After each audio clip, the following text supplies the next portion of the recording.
Hello. I am so sorry that the last video I did was with a lot of bird noises. But the thing is, in my new house, one of my roommates, she has a bird, and the bird, well, I was in the living room at the time, but now I'm in the room, and I wanted to do the check-in of the first week. I'm gonna be honest, I did change. So I started reading The Artist Way and doing the first week all on Wednesday. But on the Wednesday that I was supposed to move forward to the second week, I didn't, because I didn't have all of the tasks made. Well, life got a bit underway, and I also got very, very much distracted with Desperate Housewives, which I now got informed that I'm in the 8th season of it, so it's okay. I'm going slowly with it. Having a hard time separating from the show because I guess at the time when I was fired, it was something I could hold on to, which is what I always do. If there is a deception or something I'm very, very sad about, not very sad, but very upset about, and I don't want to talk about it because I can't really understand it, I get attached to a show. And that has happened a lot of the times. It has happened during COVID. It has happened during a lot of the times, and I get distracted of my main objective and just start stalling. That's what I do.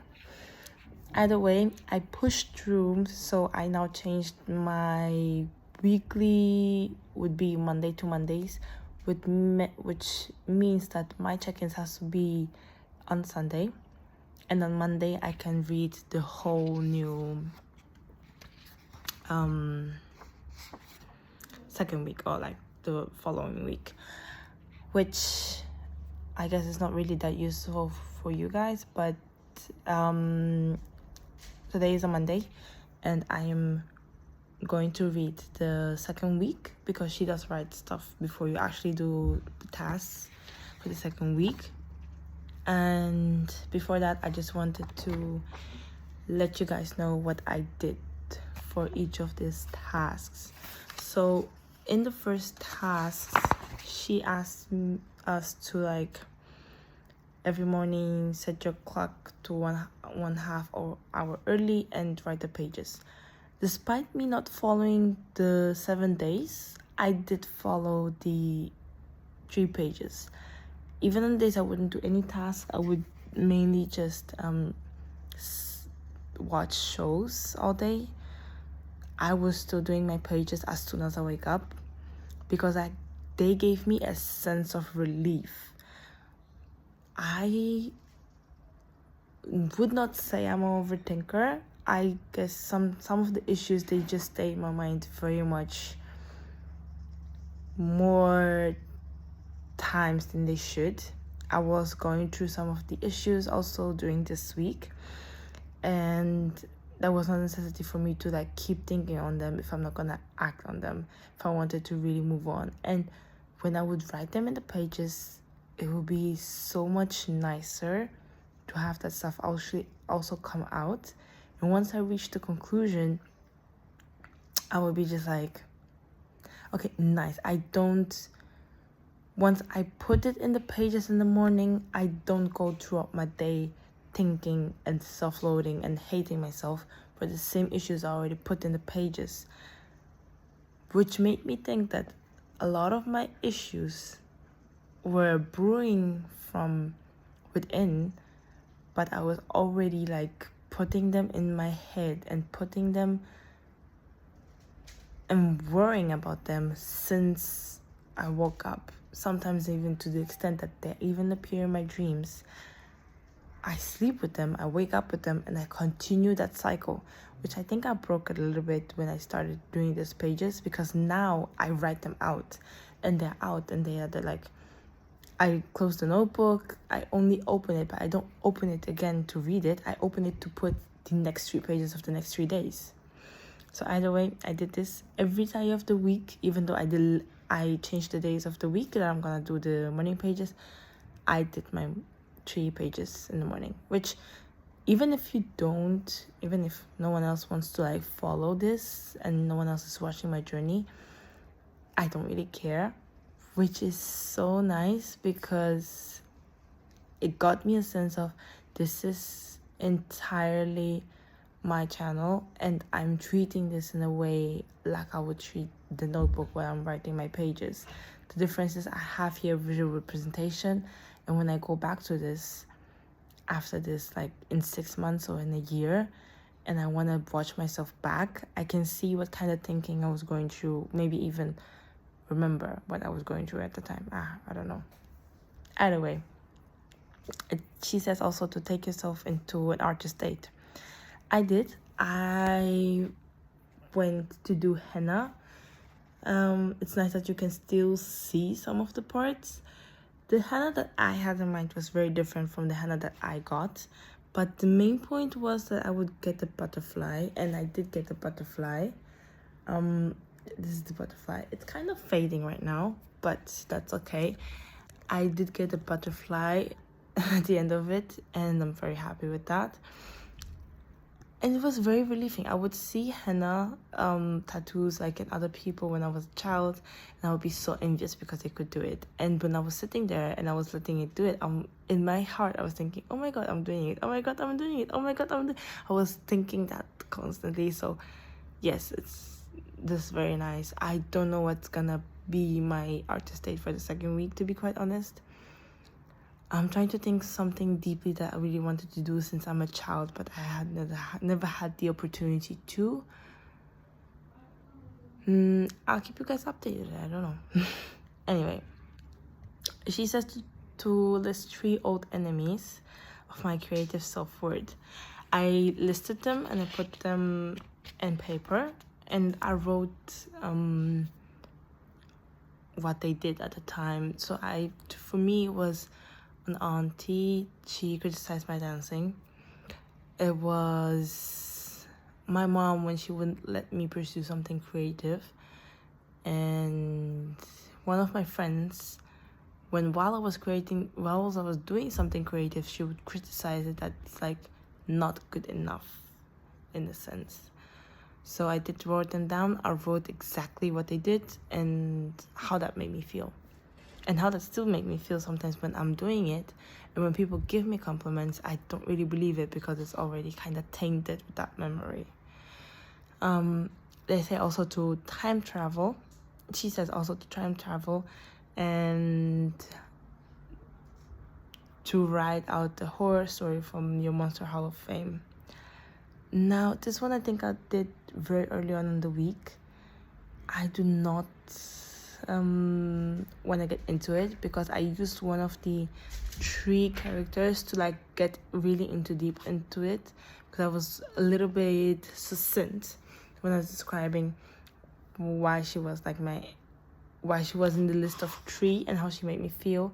But when doing this task, I actually described the atmosphere. I would say what I was doing, where was I, and why was I even in that situation, and how I now, after growing up, I don't think that would make sense for you to say to a child. So I got deep into it. That's what I want to say.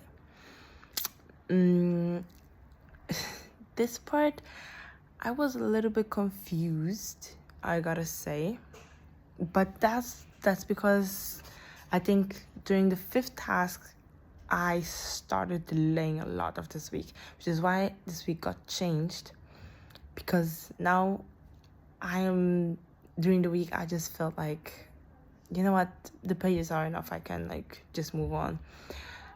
Because she says, write a letter to the editor in your defense. Now, I wrote a letter to the editor as in I want to write a book, so I wrote it as I was writing it to a publisher. That's my interpretation of what she is asking me to do, which I'm not quite sure if this is what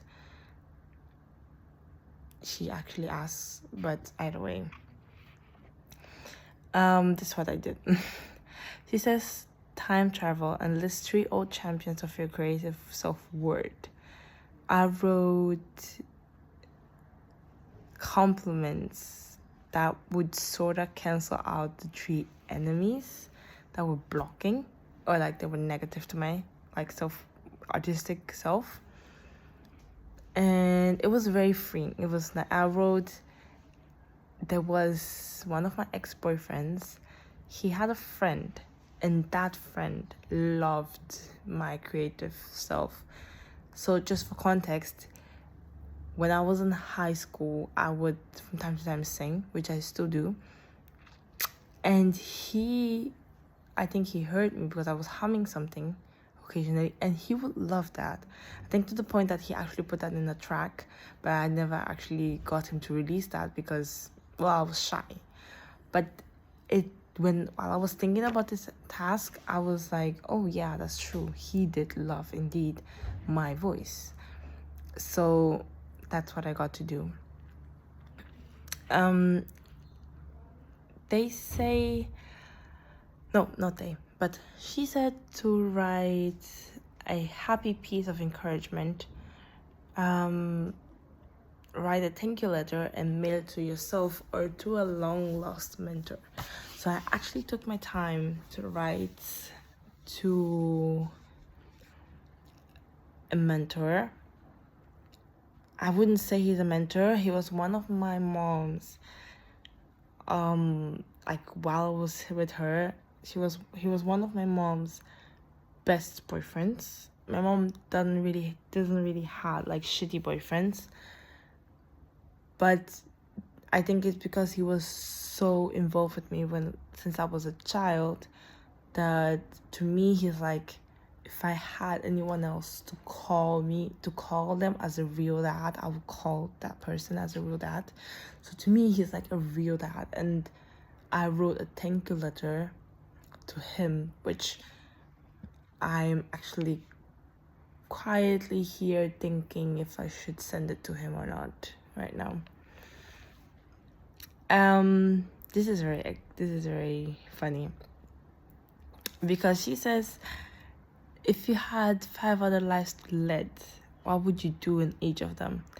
I wrote, if I wasn't a writer, I would be a singer, I would be an actress, I would be a screenplayer. I think that's what I wrote. I'm not with the paper in front of me, so I'm taking that from memory. I would be a painter. That's also what I wrote. And last, I wrote, I would just be a housewife. And I know that sounds very like Barney and very like, but the thing is, I love cooking. Cooking just de-stresses me in a way. You know how people say, oh, you should try meditating, and meditating is so good. Example, my boyfriend loves meditating, but his construct of meditating, or what works for him, is that he stays sitting or like laying down, and he concentrates on his breathing. I can't meditate like that because all of a sudden thoughts are coming on. But when I'm cooking or when I'm doing anything in the kitchen, I can just stay there. And sometimes I'm doing stuff on end, I have no thoughts. I have literally 0 thoughts, to the point that most of the time when I'm cooking and I don't want to be in this mindless state, I turn on a show that I already seen, so it can just be there as a background noise, which really doesn't help because most of the times I do zone out again. So I'm just wondering, I'm just there, I'm really focusing 100% on what it is to be fully in the moment of you cooking, and like, oh, this has to burn, that has to burn, or like not burn, but like to fry and to cook and water and this. I can simply be in the moment. So as a housewife, I do think I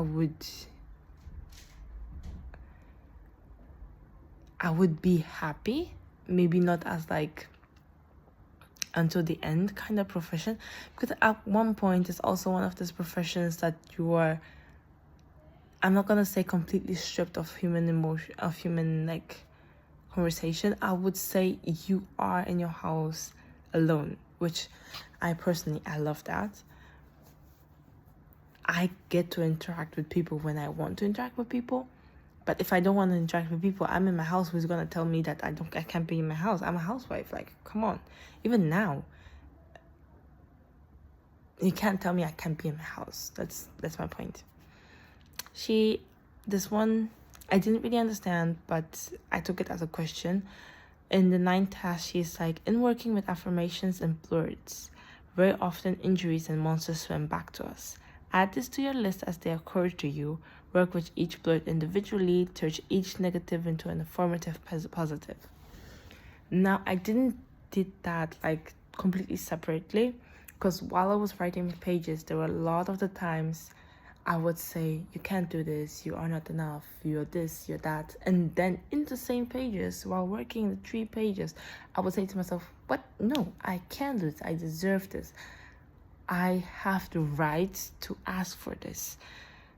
So I didn't do it because I was consciously aware about what was going on, and I didn't do an extra step. She says here, take your artist for a walk. The 2 of you, a brisk 20 minutes can dramatically alter consciousness. I did that a lot of the times. Well, I did take my artist to a walk and to Pilates. Well, because I'm doing Pilates, and because the Pilates is like, I would say a 30-minute to 40 minutes up until my house, because, well, I still have to change the studios. But in those times, I wouldn't be in anything. I wouldn't be on my phone. I wouldn't take a book. I would just be in the train, and I would just be with my silence. See other people get on, get off, pass by, and I would just be there. And I truly think that I was taking my artist to a walk, because besides that, I would go to the class, and I would also just do my exercises. And in that exercises, I was also thinking.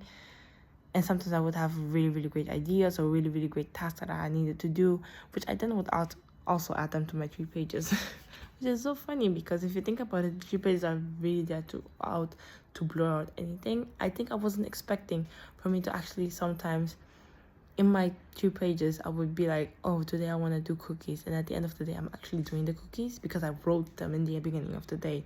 I'm just like, wow, okay, that's like a task reminder setting or something.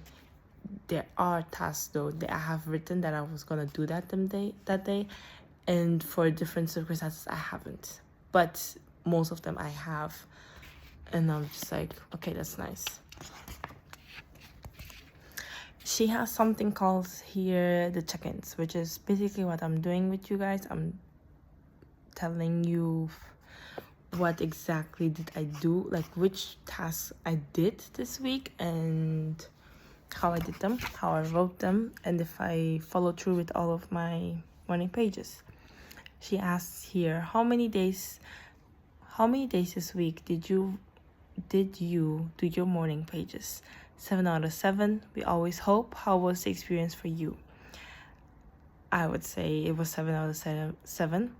The experience itself was, I gotta say, in the first day when I did my pages, I was very conflicted. I was thinking, this is bonkers. Why is she asking me for 3 pages? Why can't she just ask me for 1? Because I only had stuff for 1. And then I think in the 2nd page, I started writing stuff. Well, I don't know what to write. And all of a sudden, by the I don't know, 6th or 10th, I don't know what to write. Stuff to write came out. So, I don't know what I have to say. The unconscious kind of released itself to that pages, and it was very nice to see. Did you do your artist day this week? Yes, of course, we always hope. And yet artist day can be remarkably difficult to allow yourself. What did you do? How did it feel? Well, I did the henna, as you know.